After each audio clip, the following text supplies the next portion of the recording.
action for another day of the week. Welcome to the Friday edition of Chasing That Paper, presented by VegasInsider.com. It's our last day, our last show before a bit of a Christmas hiatus. We'll be back with you next Thursday, though. But big show planned today. Of course, we're covering all the NFL Week 16 action. A bunch of games on Saturday. 3 games on Christmas. Kind of funny this year, the NFL saying F you to the NBA. Does anyone care about the NBA Christmas Day games? You know, no Steph Curry. I think a couple other big stars are going to be out as well. That's besides the point, though. Coming off a rough day yesterday, guys. I went 1-3. A bit of a shitty week betting-wise here for your boys, so a little bit of a break coming at a pretty good time, I would think. Let's bring in my co-host for the day. This is the dirtiest dog in the game. You don't want to leave this guy alone. Iain MacMillan, in the holiday spirit. Iain, is that an artificial tree behind you? Yes, it is. Joe can confirm it is artificial. You know, I got no problem with artificial trees. I'm not a Christmas snob. Some people are Christmas snobs. It's a lot of work going to get a real tree. The real tree is better. It has that nice smell. But hey, if you want to do the artificial tree, I got no problem with that. You're calling in from the motherland. You crossed the border into Canada, Iain. Is that correct? Yes, they did allow me back across the border, reporting live from Waterloo, Ontario. Okay, the exact address? Are you willing to give us the exact address? I don't even know, to be honest. So, okay. I'd give it out if I knew it, Joe. Would you say you're feeling jolly? I am, of course. I got my Santa Claus golfing sweater on. I got my Santa Claus hat on. I got a Christmas tree behind me. What's more jolly than this? Feeling jolly and no doubt feeling very horny as well. All right, guys, let's get right into the action. Week 16 NFL. We got 5 picks each. I'm going to kick things off in Baltimore, where the Atlanta Falcons are in 10. Total of 35.5 for this game. Give me the under. God damn it. Let's get right into it. Seems like a low number, right? No, it's not low enough. The Ravens have stayed under this number in 4 of their last 5 games. None of those 4 games actually even crossed 30 points. Seems like it's flying under the radar a bit, but Baltimore's defense has been lights out, allowing 14 or fewer points in 5 of their last 6 games. As for the offense, not very good. Tyler Huntley's last 3 times out, they've scored 3, 16, and 10 points. This is a really tough spot for Atlanta's offense. 18 or fewer points scored in 5 of their last 6 games. Now you take Desmond Ridder, who looked like dog shit in a dome last week, thrown for 97 yards on 26 attempts, and you throw him into the icy, cold, windy conditions. It doesn't set up well. And we know the Falcons love to run the football. They run at the 2nd highest percentage in the league. Good luck versus the Ravens, who are 3rd in yards allowed per rush attempt and 3rd on 3rd down. And just no big playability whatsoever from either of these offenses. 2nd and 4th fewest passing plays of 20-plus yards on the season. Give me under 35.5 for Falcons Ravens. Iain, what do you got first? Yeah, I'm looking at a big underdog here, Joe. It is the Seattle Seahawks taking on the Kansas City Chiefs. The spread is all the way up to 10 points. So I will take the Seahawks plus 10. Here in this spot. I've talked about this before, but in order for me to lay the points, double-digit points on a team, I needed to be an elite team against a lower-tier team, and that's certainly not the case in this matchup. Sure, the Chiefs lead the NFL in net yards per play, but the Seahawks are still in the top 10, coming in at 10th in net yards per play. They're too good of a team to be 10-point underdogs to anyone, in my opinion, especially now that they're facing a Chiefs team that has some defensive issues, mainly in the red zone. 31st, second last in the NFL in red zone defense, allowing a touchdown on 68.75% of opponents' red zone trips. It's hard to cover a double-digit spread if your opponent's going to score a touchdown every time they get close to your goal line. You got to be able to keep these teams to field goals, and the Chiefs are not good at doing that. They're also 19th in 3rd down defense, 23rd in opponent completion percentage. That last one is key as well because Geno Smith actually leads the NFL in completion percentage. He might throw some bad interceptions from time to time, but he can get a lot of completions and march a team down the field. So I think this is actually a pretty good matchup for the Seahawks offense here. I will take the 10 points with Seattle against the Chiefs on Saturday. There you go. I like that one. Okay, next up, we have a nice little gift from odds makers here. I think at least. Give me the Lions minus 2.5 points in Carolina versus the Panthers. So, guys, it's no exaggeration whatsoever to say that the Lions have been one of the best teams in the NFL since the start of November. Since November 6th, they've gone 6-1. Wins versus several teams that are in the mix for a playoff spot right now. And the only loss was by 3 points to the current Super Bowl favorite Buffalo Bills. Gigantic gap between these offenses. Detroit averaging close to 7 more points per game. They rank near the top of the league in yards per play. And in the red zone, Carolina struggles to move the football. They're 30th on third down and bad in the red zone as well. And the Lions have been elite versus the run.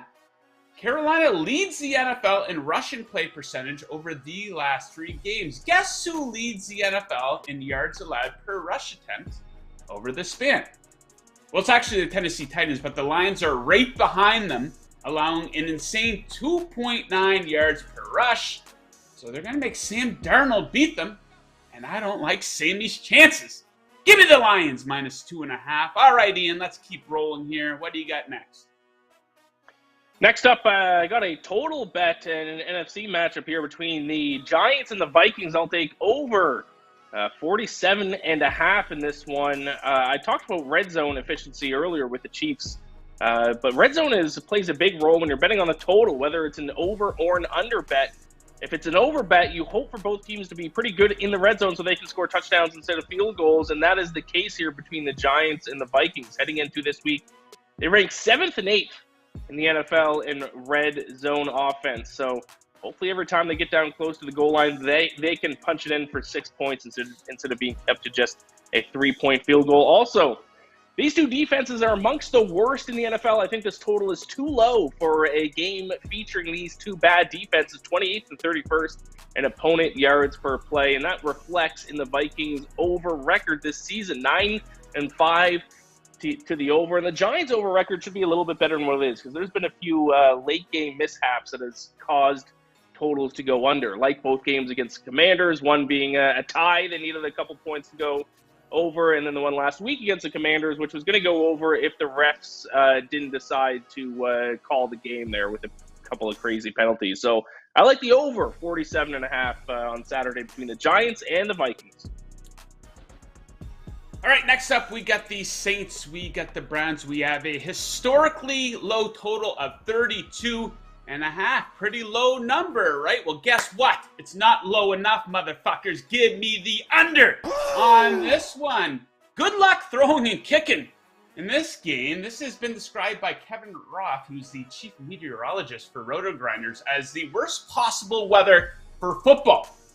Heavy wind gusts of 40 miles per hour are expected, along with a wind chill of minus 10 degrees. So you combine that with some serious lowlights for each of these offenses. The Saints offense completely no-shows on the road. Games with 16 points, 0 points, 10 and 14. They don't travel well under normal conditions. Now they're being forced to play in historically bad weather. And you check out the Browns under Deshaun Watson, a complete and total disgrace. The Browns offense has scored 29 total points in the 3 games since Watson has taken over at quarterback, converting on just 30% of third downs while ranking 28th in yards per play. Just last week, they only combined for 16 points with the Ravens. It's not even half of the total for this one. And with not a whole lot of throwing expected in this one, the teams are going to be running the ball a lot. And what does running the ball a lot do? It sucks the clock.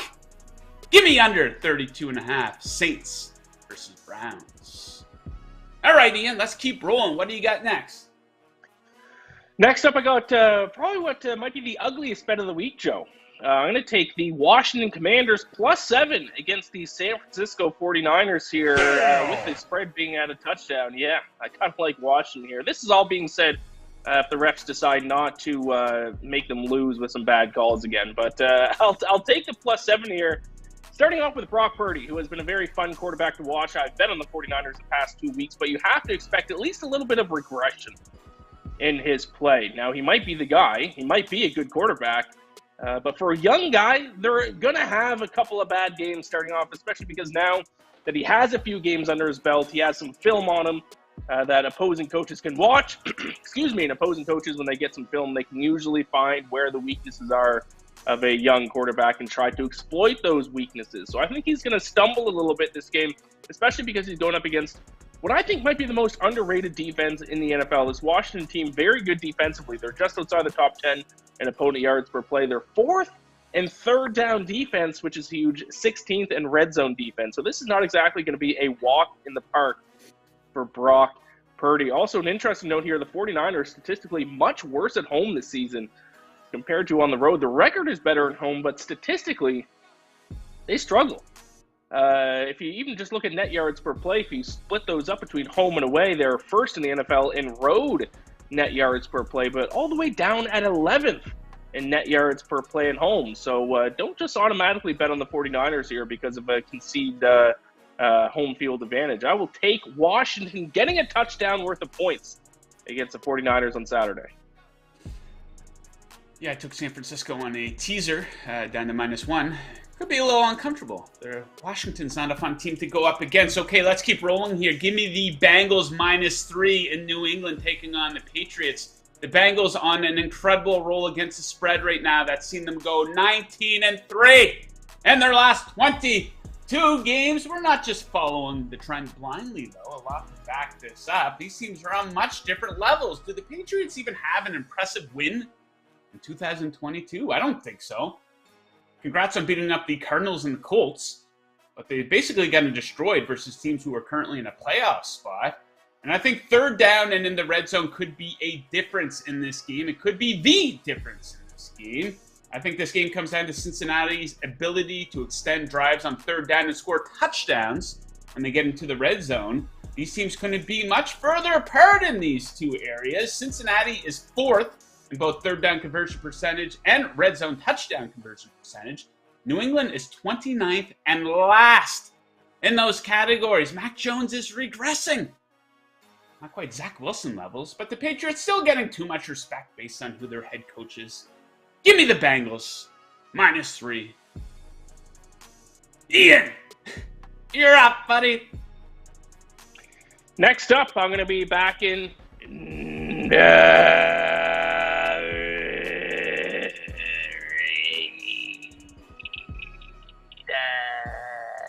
The Raiders! Plus 2.5 against the Pittsburgh Steelers here. Love it. Okay, that's enough, Tito. The Raiders, statistically, the much better team this NFL season. You look at net yards per play. I know I talk about net yards per play a lot, but I think it is the best general overview of how teams are performing.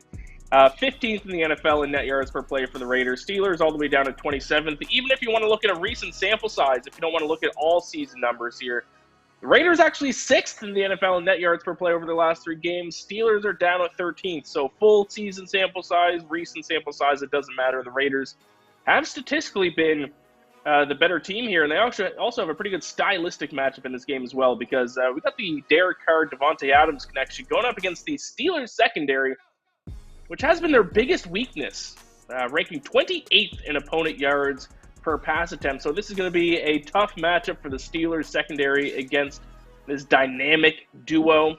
And also, let's be honest, these two teams stink. Their records are bad. They're going to miss the playoffs. And my general rule of thumb, especially late in the season, that when two bad teams play against each other, just take the team getting the points. I do not have any confidence laying points on either team in this matchup, so give me the Raiders plus 2.5. The Raiders! Love it. Ian, I'm surprised you didn't talk about the big revenge game angle here for the Raiders. It's the 50th anniversary of the Immaculate Reception, so you got to think that's on the mind of the Raiders. Right. Some real bulletin board material. They got to be really pissed off about that Immaculate Reception 50 years ago. R.I.P. Franco Harris. Franco Harris, absolutely. Okay, moving on, my final pick of the show, my Christmas Day pick, weighing in on my Miami Dolphins, I think, pick up the W, but my best bet for this game, I'm going to take under 50. So you take a look at the Dolphins, and you think this must be an incredible over team. You know, their defense not very good for the most part. The offense high-flying most of the time. But check them out at home.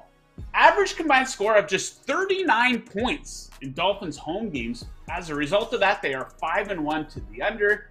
It sounds funny to say, but it's true. The Dolphins' defense has been absolutely elite when playing at home. At home, they're allowing just 15.3 points per game. That's 16.2 fewer points than they allow on the road. Night and day, and the stats back them up at home. They are third in the NFL in yards per play allowed on their home field. Meanwhile, you take a look at the Packers' offense. I know the Green Bay fan is all excited because they dropped 24 points on the Rams on Monday night. Wow, congratulations, Packers fans.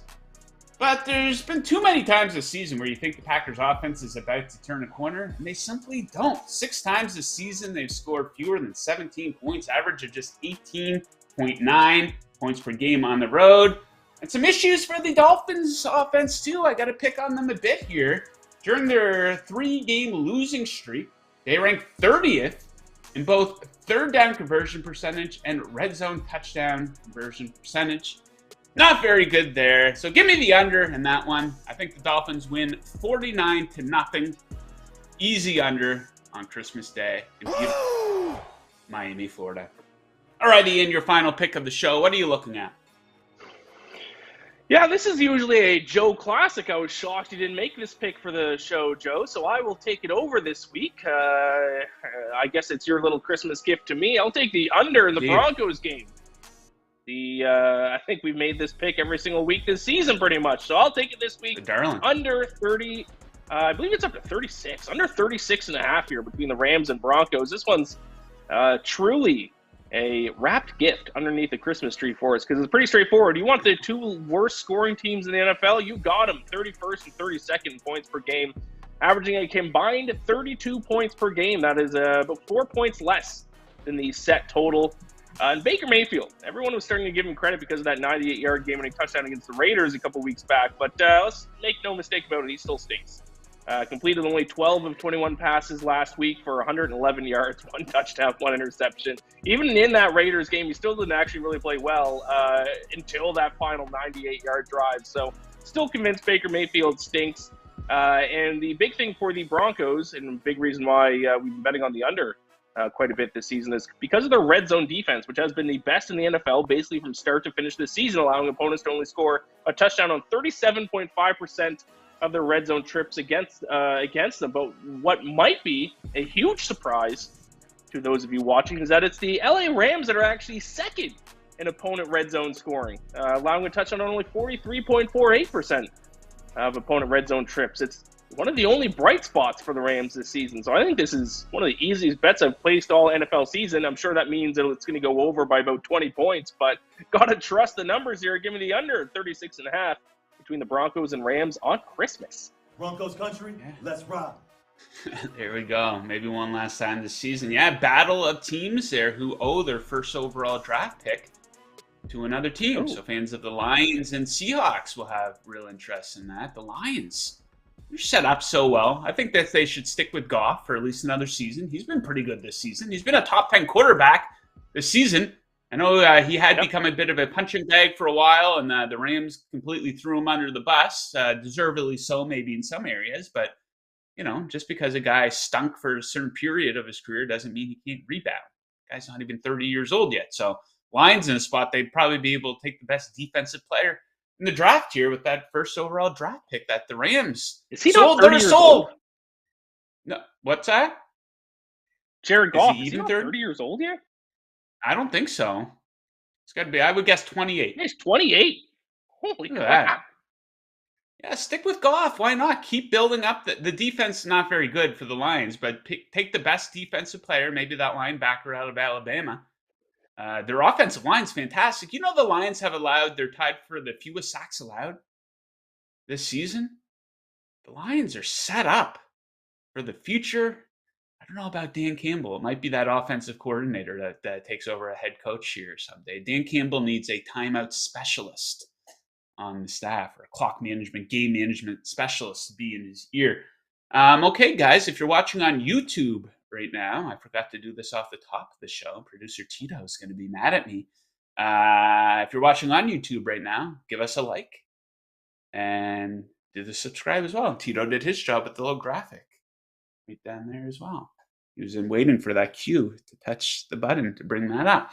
There we go. Yeah, help us out. That could be your Christmas gift to us. A like and a sub. That would be good. I don't know about the damn sound effect. Maybe we should look to retire that. It goes maybe once, maybe like a few times a week, not a few times a show. Yeah, we got to work on the sound effects budget around here. All right, guys, 10 total picks. NFL tomorrow. We'll talk about watching the games here momentarily. But, guys, if you're looking to tail any of our picks or fade them, the choice quite simply is yours. I recommend placing your action over at BetMGM. Kick off your day of sports betting with the king of sportsbooks. Sign up at BetMGM using bonus code VIBONUS.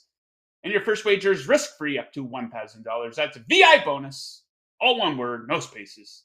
And your first wager is risk-free up to $1,000. Visit BetMGM.com for terms and conditions. You must be 21 or older. BetMGM, the king of sportsbooks. Bang! Bang! It's good! All right, Ian, let's talk a little Cincinnati Reds baseball. I think that their bullpen coming into 2023 going to be in a lot of trouble here. We'll save that for another day. Probably not. We probably won't be talking a lot of Cincinnati Reds baseball even during the 2023 MLB season unless we're fading them. Let's talk about what we saw last night from the New York Jets. And, I woke up and I thought about the game again. I turned it off like halfway through the third quarter. I just had the alerts coming up on the phone. And what the hell was that from New York? That was absolutely pathetic. Now, I know Zach Wilson's going to get most of the blame. We tend to do this in the social media age where we like to make punching bags out of people and make fun of the Russell Wilsons of the world. Zach Wilson, all of a sudden, he's the most hated man in football. And yeah, he absolutely stinks. So a lot of the blame is on his shoulder. But this team deserves blame all the way around. It was a well-rounded, pathetic effort from them. Even their defense, supposed to be the strong part of the team, they allowed 365 yards on their home field. And their play calling was absolute dog shit. I know it's Mike LaFleur. He looks to be about 25 years old up there calling the plays. Why did the Jets only run the ball 20 times in that game? Do you not realize who the quarterback was? Mr. Throwing it into triple coverage, Zach Wilson. Absolutely brutal. 9 penalties for the Jets on their home field. Just 3 for Jacksonville. Doug Peterson stuffed Robert Saleh into a locker. I don't think Saleh's on the hot seats by any means, but you got to question this guy. So just back-to-back. You talk about the timeouts, not using the timeouts at the end of the Lions game into this game, a must-win for them. Now they're in a pretty tough spot. It doesn't look like the playoffs are going to be here for them. So just an all-out disgrace. So I got to ask you, Ian, you came on the program here, I don't know, about 3 weeks ago, maybe 4 weeks ago, and you were fawning all over the New York Jets and their defense. You were quite high on them. You had placed some futures bets on them. So have you fallen out of love? Have you broken up with the New York Jets after what we saw the past 2 weeks from them? Yeah, the New York Jets and I are officially on a break. Bad news and good news. The bad news is their season's done. They're not making the playoffs. My bets on them to win the AFC, I can rip those tickets up. It's over. Zach Wilson, not the quarterback of the future. You can officially move on from him. I'm out on the Jets. I thought I got a little cute with them a few weeks ago, picking them to go on a little bit of a run. It was a bad call, it turns out. Good news, though, for the Jets fans out there watching, you took a step forward this season, and that's really what you want to see from your team. Yep. You need improvement year after year, and yes, the end of the season was disappointing, but it was certainly a much better performance this year compared to really not only last year, the past, 5-10 years? So you're moving in the right direction. It's going to be all right. You still, even though Saleh has made some mistakes, especially with his timeouts and play calling, he's a young head coach. He's going to learn a little bit. You got to probably find a new quarterback. I don't even know if Mike White's the answer, but you have a good defense. You have what I still think is a good young coach. You're moving in the right direction, and that's really all you can ask for as a fan. But in terms of this year, yeah, the Jets and I are on a break until next season. Yeah, my advice to the Jets, I'm sure the upper management's watching the show and they're waiting for me to weigh in on what they should do. Don't delay the inevitable with Zach Wilson. We see teams do this way too often with quarterbacks in the league. Like, it's a thin line, right? Because I think sometimes you give up. Too many young quarterbacks set up to fail. How many times have you heard me say that on the show here? But we've also seen it where you take these young quarterbacks and you just, well, we got them under contract. We picked them second overall, so we have to play them and see what we've got. I do think it might be it for Zach Wilson. I don't think he's liked very much. Like, even the Jets fans hate him. I remember when everyone kind of hated Tua last year. Dolphins fans absolutely loved the guy and said, this is unfair. But Zach Wilson, some of the decision-making, you see him go back and throw one up, and it's like, oh, he just threw into triple coverage. And, the instincts just aren't there. Everyone fell for the marketing campaign. We see this with quarterbacks from time to time coming into the draft. I don't think a couple months before the draft, most casual football fans didn't know who Zach Wilson was. You have some people coming out trying to convince us that this guy's second coming of Patrick Mahomes because he can throw the ball at interesting arm angles and athleticism. And it's kind of funny. He endeared himself to many football fans coming into the season due to the rumors that he had sexual relations with the friend of his mother. So, people kind of got behind him a little bit. And then it just went to shit very quickly. You're right, though. The Jets, people like to pick on the Jets, including myself as a fan of an AFC East rival. But they went over their win total this season. Their defense looks like it will come into next season as one of the best in football. And if you can do a little bit with that offense, if Mike White is indeed the guy, and he might be, he's still pretty young too. But I think you got to get Zach Wilson out of that locker room. Kind of in the same way the Arizona Cardinals just kind of cut the cord on Josh Rosen a few years back. I don't think he had quite the attitude that Zach Wilson had, but why would you let that guy linger? So time to move on in more ways than one for the Jets. So one game I want to ask you about here, Ian, it's probably the most anticipated game of the weekend, probably going to do a big rating tomorrow, is Cowboys-Eagles. Now the big storyline in this game, of course, is Minshew Mania is alive again. Jalen Hurts going to sit this one out.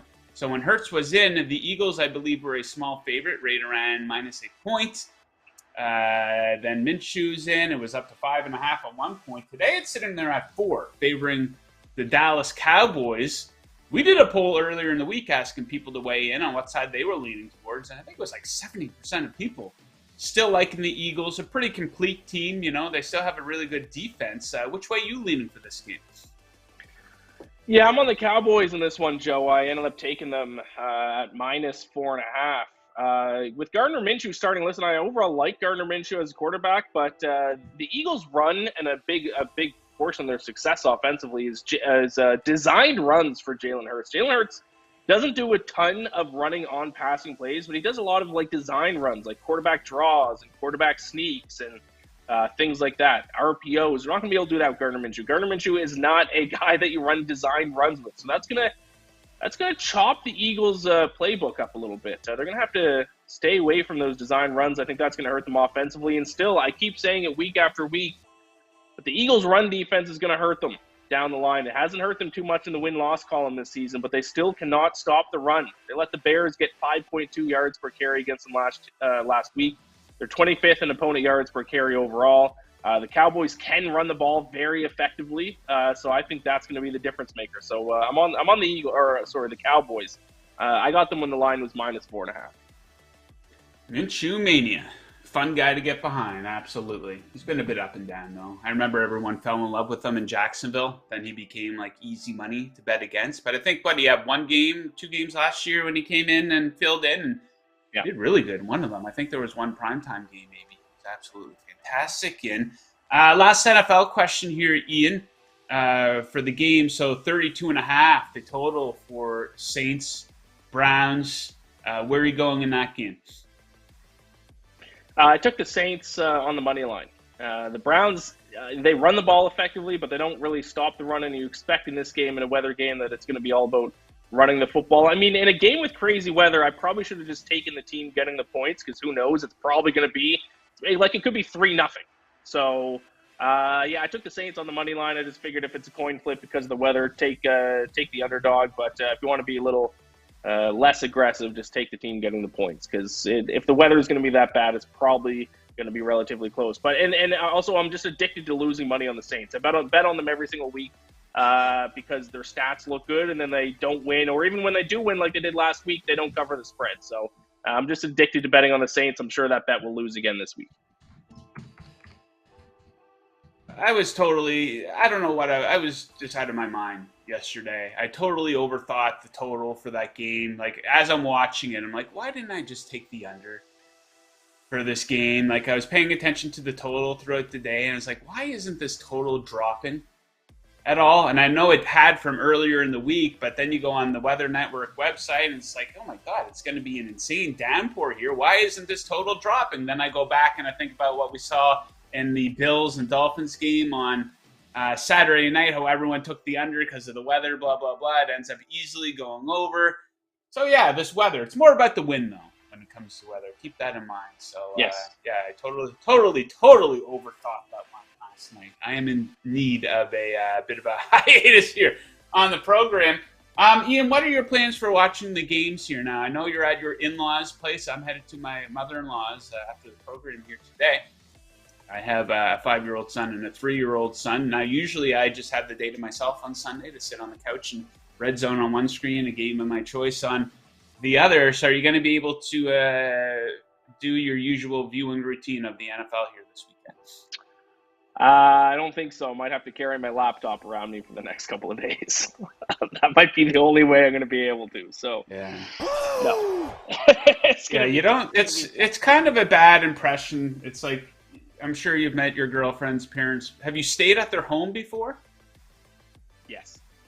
Okay, but it's still relatively new. But it's like my boyfriend needs to watch football for the next 7 hours because he gambles a lot on it. And I know it's Christmas, so he won't be spending time with us. He'll be in the back room watching the games. Yeah. Now, I've been with my wife, and I've known her mom, and I've been doing Christmas at her place for like over a decade now, probably. So I'm just going to post up on the couch with my beer and the toys with the boys. So, yeah, it's going to be fun. I'm looking forward to it. All right, guys. I want to tell you a little bit about the Vegas Insider app. It gives you all the major sports and betting odds at your fingertips, along with picks and expert breakdowns. You can shop for the best odds, find props, futures, and plenty more with the app. If you want more Vegas Insider content like our shows, videos, and podcasts, you can find it all on the Vegas Insider app in the media section. Download the Vegas Insider app on Apple and Android.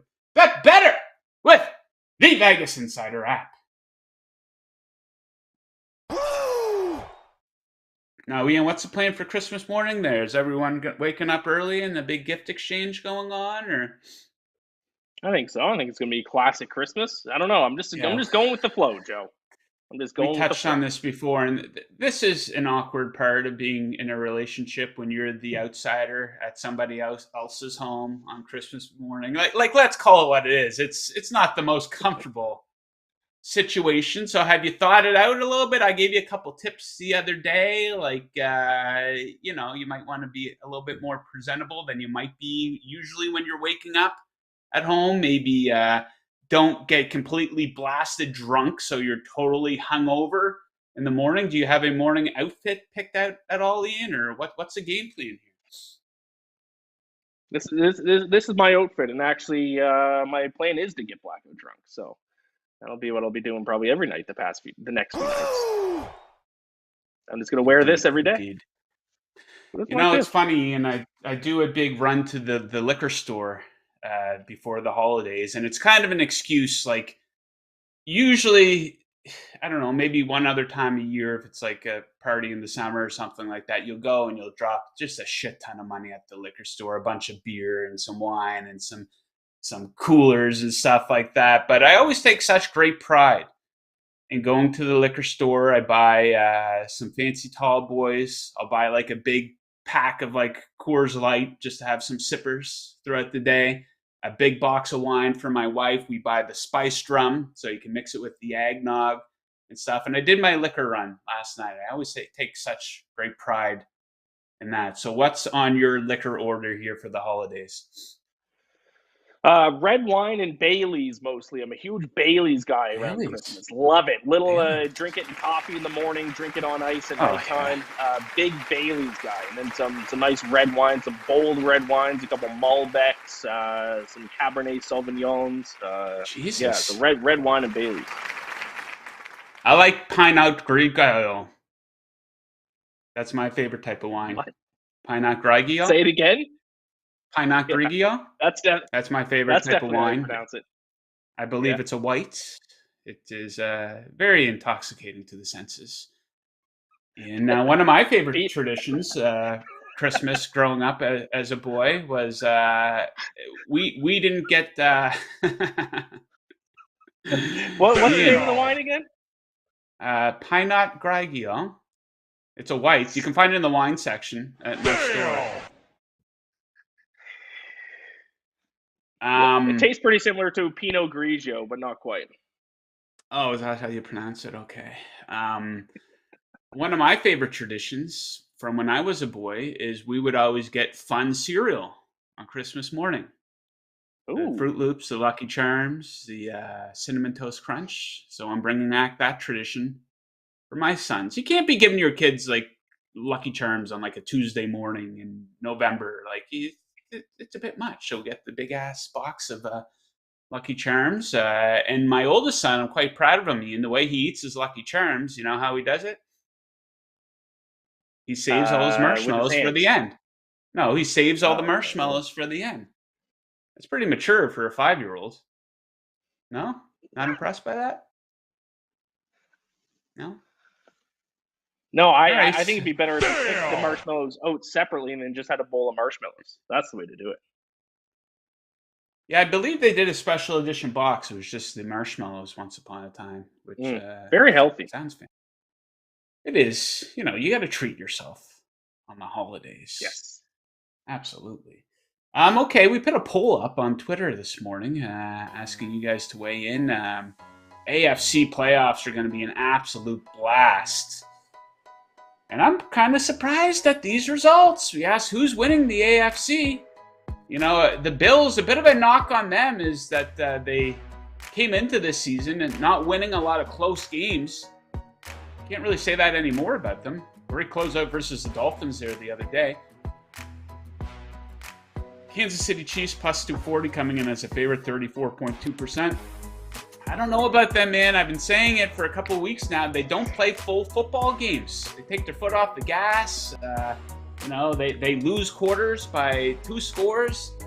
So I don't know if the Chiefs are going to get through both the Bengals and the Bills. I wouldn't be shocked. But I like the Bengals, I think, better than Kansas City. Ian, how would you rank those teams? Yeah, I think those 3 teams are ranked correctly. I'd take the Bills. I think this is the Bills' year. It's chalky. They're the favorites, obviously, but I think this is the Bills' year. I think they win it all. Bengals, baby. All right, yeah. You know what? I like Bills Mafia. They're great people. I saw Tua had a post about when he had his concussion issues earlier in the season. Bills Mafia came together and they organized donations to his charity. So a lot of class, you know, you see them putting each other through tables and the ketchup and mustard stuff and the snowballs at the games, but there's a level of class too. I believe it was Andy Dalton's charity a couple of years ago that they ended up donating a bunch of money to as well. So all class, best fan base in sports. I used the bathroom in Buffalo yesterday. How about that? Oh, did you? At a truck stop? Yep, little gas station. I had to use the bathroom, pulled off, saw the University of Buffalo right across the street, so that was kind of cool. So, yeah, I'm basically from Buffalo at this point. Anyone try anything on you in there? No, there was a lady trying to buy a pack of Marlboro Reds, and her debit card wasn't working, so I was stuck behind her in line for about 10 minutes because she swore she had the money. So she had to try her debit card 18 times before she finally gave up. Poor lady was just looking for a pack of smokes. Oh, I would have bought the darts for her, Ian. You got to help out a dart smoker when in need at the holidays. She was also paying for a tank of gas. If it was just a pack of smokes, then I would have done it for her. But I'm not paying for a $40 tank of gas as well. So she had to go figure something out. You smoke many cigarettes in your day, Ian? Unfortunately, not. I've thought about taking it up, but my girlfriend won't let me. I think it's kind of something fun to get into when you get into your 30s. So we'll see. I used to smoke when I drank, like in college. Bit of a turnoff now, though. I don't mind the smell of cigarettes from a distance on a cool fall morning. But smoking them now, yeah, that's part of my past. Okay, let's take a look at some viewer picks here. Quite a few submissions here this morning. Shrek Goss is back. He and I were on the Islanders. They kept pulling ahead in that game, kept going up by 1 goal last night. Couldn't finish the job as a plus, I think it was 135 underdog at New York last night. Shrek Goss, he likes the under in this Jets-Caps matchup. Washington ranks 4th in expected goals allowed and 5th in high danger chances allowed over the last 10. 5-on-5 play. Similar numbers for the Jets, both on the second game of a back-to-back. You got to wonder who's going to be in net. But if you look at the trends for the teams in that spot this season, trending heavily towards the under for each of them. And then he's in here. Both have more than capable backup goaltenders. Yeah, that's probably true. 6.5, maybe too high. Okay, what's next here? Matty Puppy Sports. He likes Browns minus 2.5, but he's with me on the under versus the Saints. So the Saints are 1-5 ATS on the road. Andy Dalton, who I think he spelled incorrectly, in the cold and wind. I don't think you factor that into it. What's to say Deshaun Watson's going to be better in the cold and wind than Andy Dalton, who spent all that time in Cincinnati? You know what I mean? So I don't necessarily agree with the Andy Dalton part of this handicap. Browns running game should be good enough to cover a field goal. Also play the under. Saints are under in 6 of the last 7. Browns under in their last 4. Yeah, I like the under part of the handicap. Not so much the shot at Andy Dalton. How rude. All right, let's keep moving here. Sean Mitchelson, an NBA prop for us. He likes over 6.5 rebounds for Jaylen Brown versus the T-Wolves tonight. He's gone over this in 8 of 10, average of 9.5. This looks like a bargain over his last 10. Minnesota 25th in opponent rebounds per game. Brown also averaging 37 minutes a game, so we should have plenty of opportunities in a faster-paced game.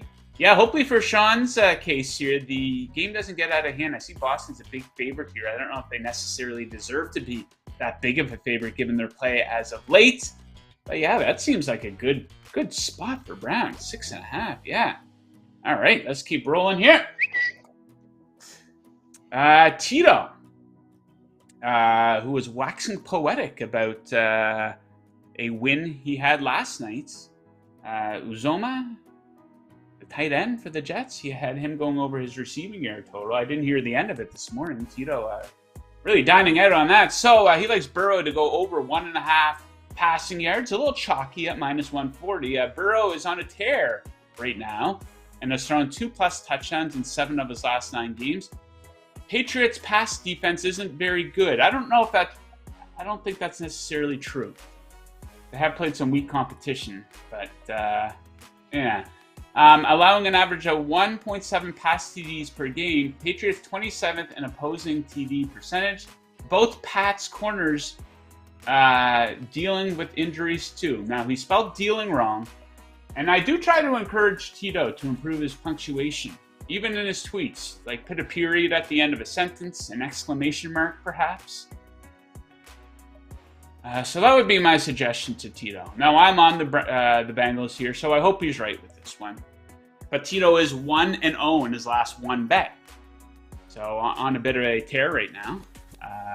Trend of the week. 1-0 sweep. Yeah. And here's my pick for tonight in the NBA. It's a bit of a trend play for the most part. I'm back on the Knicks first half, minus 2.5 versus the Bulls tonight. New York is the NBA's best first half bet at home, 12-4 against the spread. Chicago, the NBA's worst first half bet on the road, 3-14. Defensively, these teams are miles apart in favor of the Knicks. These teams rank 2nd and 26th in opponent EFG percentage over. the last 10 games. My bet of the night for the NBA. Probably my only bet. So I'm hitting the road right after the show here. Go drink some beer, damn it.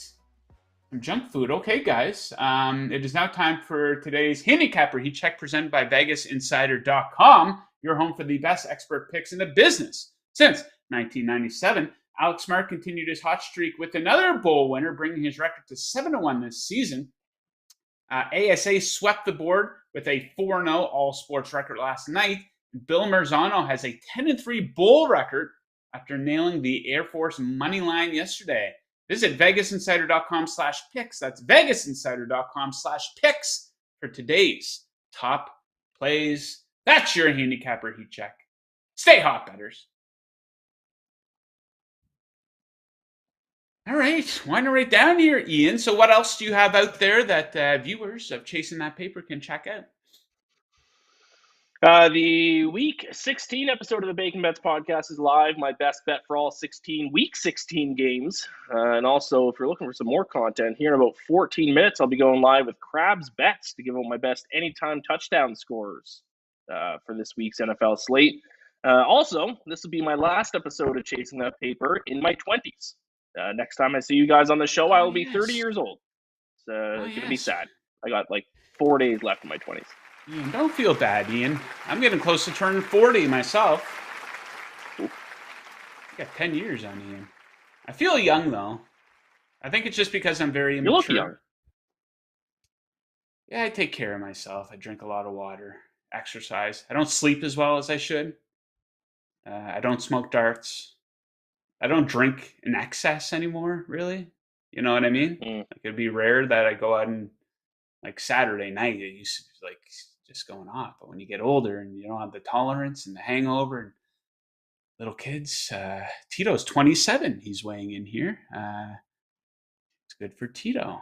Okay, guys, you're off. You have a couple days off work here, Ian, or when do you get back to work officially next week? No, I do not have days. I work tomorrow. I have Christmas off, and then I work tomorrow. I work the 26th. I work my birthday. I work every day. Okay, good for you. Making all that money so you can go to Maple Leafs games and drink those $16 beers at Madison Square Garden. All right, guys, this is the final show of Chasing That Paper this week. Obviously, we're going to be on a little bit of a hiatus next week, but me and Ian will be back with you next Thursday covering all of the Week 17 NFL action. So make sure you check us out then. Make sure you're following us both on Twitter for betting updates over the Christmas holidays here. Guys, thank you so much for watching the show this year and throughout football season. I wish everyone a very Merry Christmas and Happy Holidays. Good luck with your bets tonight and this weekend, unless, of course, you are fading us. And as always, keep chasing that paper.